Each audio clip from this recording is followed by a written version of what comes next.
Le gouvernement québécois octroie 200 millions de dollars sur 2 ans à la Société du parc industriel et portuaire de Bécancour.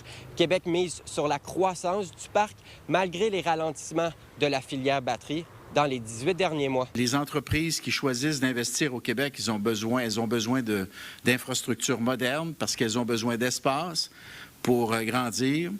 Et aussi, c'est important parce que nous voulons que ces entreprises choisissent le Québec plutôt que d'autres régions dans le monde. Et j'oserais dire un projet stratégique d'avenir pour vous, pour votre région, puis pour tout le Québec. Cet investissement permettra donc de poursuivre l'aménagement des infrastructures nécessaires à l'accueil de nouveaux projets industriels d'envergure.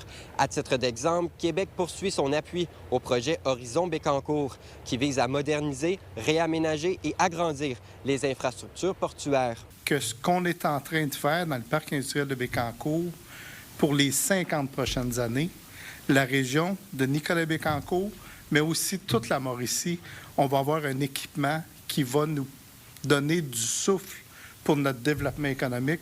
Je vous garantis que les prochaines décennies, une des régions de référence au niveau économique, ça va être notre région, notamment à cause des travaux qu'on annonce aujourd'hui. Par l'entremise de cette annonce, le gouvernement Fréchette continue de croire au potentiel du parc. Fondamentalement, maintenant, Investissement Québec, ils partent dans leurs valises, puis en ayant comme première carte de visite le parc industriel de Bécancour, parce qu'il y a un potentiel extraordinaire. À la Société du parc industriel et portuaire de Bécancour, cette nouvelle a été reçue avec joie, puisqu'elle permet d'attirer davantage d'entreprises. Ce que je peux vous confirmer, c'est que nous, on est prêts pour la reprise. On est prêts pour la reprise dans le sens qu'on n'aura plus de construction à faire à la course en même temps que les investisseurs, on va avoir des raccordements à faire. Et puis au port, bien, tout va quand même rondement. Bien, c'est les sommes dont on a besoin pour avancer. Fait que donc, oui, la réponse, très satisfait, parce que sans ces crédits-là, sans ces sommes-là, le projet ne peut pas se réaliser. Fait que donc, évidemment, c'est conforme au plan qu'on avait, puis évidemment, on est très, très satisfait. Ça nous permet de poursuivre tout ce qu'on a débuté. Le développement du parc industriel et portuaire de Bécancour a généré à ce jour des retombées économiques importantes, dont 2,5 milliards de dollars en contrats attribués. À Bécancour, Nicolas Bergeron, pour Nouveau Info. Ramesh Attaï, l'accusé dans le meurtre non prémédité de sa mère survenu jeudi dernier dans l'est de Sherbrooke, devra rester derrière les barreaux. Une audience sur la remise en liberté du jeune homme de 18 ans pourrait avoir lieu au cours des prochaines semaines. D'ici là, il demeurera détenu jusqu'à sa prochaine comparution, prévue le 12 août prochain. Les Shawi-Dollars sont de retour à Shawinigan. Dès le 16 juillet, les citoyens pourront acheter une carte prépayée bonifiée de 40 % à dépenser dans près d'une centaine de commerces participants. Le montant maximal est maintenant fixé à 150 $, ce qui rend le programme accessible à un plus grand nombre de personnes. L'objectif des Shawi-Dollars est d'encourager l'achat local et de soutenir directement les commerces de la région. On parle d'une campagne de 360 000 de retombées économiques pour cette campagne, seulement pour cette campagne-là, numéro 3. Pour celle-ci, on a augmenté les budgets, puis on veut vraiment que les gens cet été en profitent au maximum. Imaginez, vous mettez 100 $, il y a un 40 $ additionnel. C'est 140 $ qui est investi dans un commerce ici à Shawinigan. Donc, c'est le mot locavore. Être locavoriste, faire du locavorisme, c'est ce qui est le plus intéressant. Donc, c'est très engageant. Au-delà de 100 000 personnes ont visité l'Expo de Trois-Rivières durant les 10 jours d'activité. L'organisation a donc visé juste en offrant pour la première fois l'accès gratuit au site. Ce record d'achalandage a aussi été très profitable pour les commerçants. Expo TR cette année, ça a été une édition qui va passer à l'histoire, je crois bien, parce que d'abord, il y a eu énormément de gens. C'était la première année où on faisait ça entièrement gratuit pour l'accès au site. Mais ça a stimulé l'économie de beaucoup de gens. Dans le fond, tous les commerçants qui étaient ici ont vu la différence. On m'a même dit là, que c'était le double des ventes par rapport aux années précédentes. J'ai pas de difficulté à le croire parce qu'effectivement, il y a eu énormément de gens sur le site. Un accident de la route impliquant de la drogue a fait un mort en fin de semaine à Sherbrooke. Une collision entre un véhicule et une motocyclette est arrivée vers 16h45 samedi sur le boulevard Queen Victoria. Le décès du motocycliste de 67 ans a été constaté à l'hôpital.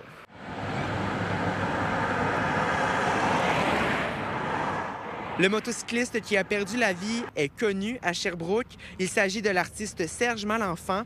Il est notamment réputé pour les murales trompe-l'œil que l'on retrouve un peu partout dans la ville. Un véhicule circulait direction Bromptonville, motocycliste direction Sherbrooke. L'automobiliste a dévié de sa voie dans le secteur de la rue Queen-Victoria, donc entre le des Sables et le chemin des Écossais. Percuté de plein fouet, malheureusement, le motocycliste qui est décédé à l'hôpital. Les policiers avaient des motifs raisonnables de croire que l'homme qui conduisait la camionnette était intoxiqué. L'homme de 34 ans a été arrêté par le service de police de Sherbrooke samedi soir pour conduite avec les capacités affaiblies par la drogue et agression armée. Pour faire la distinction, là, peu avant l'événement de la collision, on a débuté une enquête là, pour une agression armée qui était survenue quelques minutes avant. Donc, nos enquêteurs travaillent sur 2 événements en parallèle qui relient le même conducteur. Là. Encore samedi, vous recherchiez des témoins là, dans cette histoire-là. On a médiatisé en fin de semaine là, la recherche de témoins précis qui avaient parlé au conducteur suspect suite à l'événement.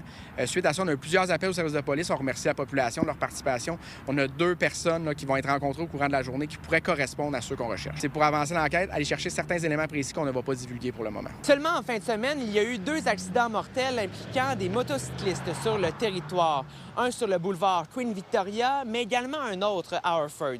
Le service de police de Sherbrooke rappelle que la prudence est de mise pendant la saison estivale. Des arrestations pour conduite de capacité affaiblie arrivent régulièrement sur notre territoire. Heureusement, la plupart du temps, ils sont sans conséquences ou gravité moindre, mais comme en fin de semaine, là, c'est plutôt dramatique. L'alcool, c'est assez malheureusement régulier. On en a quelques-uns par fin de semaine. Durant la période estivale, on en a la semaine parce qu'on a plusieurs moments qui sont propices à consommer de l'alcool. Mais en lien avec la prévention générale, c'est vraiment de se trouver un plan pour conduire notre véhicule. Pas avoir notre véhicule lors d'un événement, ça peut aider à part la facilité de quitter en véhicule, s'assurer d'avoir un plan avec un ami, rester dans un événement privé, rester couché sur place, service de raccompagnement. Il n'y a plus de bonnes raisons. Il n'y en a jamais eu, en fait, mais en 2026, il y en a encore moins de conduire son véhicule en capacité affaiblie. À Sherbrooke, Marc-Antoine Mailloux pour Nouveau Info. Les vins québécois, on le vend dans les voiles. Depuis que les vins et les spiritueux américains ont été retirés de la SAQ, les producteurs d'ici profitent de ce changement. Quand c'est arrivé, là, ça a fait vraiment un impact immédiat, là, que les gens ne retrouvaient plus leur vin. Puis là, ils se sont dit, on encourage plus Québec. Puis là, ça a eu un petit boom. Là, ça s'est calmé, donc ça s'est stabilisé. Mais c'est quand même une bonne nouvelle pour nous autres. Là. Fait que même ceux qui sont à la SAQ, au niveau des vignobles québécois, je pense que ça a un impact encore plus que nous qui sommes plus agro-touristiques. Depuis la pandémie, je dirais, il y a eu un pic de vente pendant la pandémie, c'est certain. C'est une tendance qui se maintient depuis ce moment-là. Fait que ça fait au moins depuis, je dirais, 5, 6, 7 ans qu'on voit un intérêt vraiment marqué pour les vins québécois à la SAQ. Pendant longtemps, les vins internationaux dominaient le marché. Aujourd'hui, de plus en plus de consommateurs découvrent les produits locaux. Pour les vignobles québécois, ceci représente une opportunité en or de prouver qu'ils ont leur place dans les verres d'ici. Depuis le moment que les produits américains ont été retirés, on est quand même en croissance de 28 % en nombre de caisses vendues de vins québécois à la SAQ. Les clients sont intéressés puis en achètent plus, mais nous, de notre côté aussi, mais pour répondre à cette demande-là, on s'assure d'avoir plus de produits, on leur fait plus de place sur les tablettes aussi, vraiment pour s'assurer que tous les clients trouvent leur compte quand ils s'intéressent aux vins québécois. Mais derrière cet engouement se cache un défi, réussir à garder la clientèle. Les producteurs veulent profiter de ce moment pour bâtir une relation durable avec les amateurs de vins québécois. C'est service à la clientèle. Pour garder la clientèle, c'est primordial.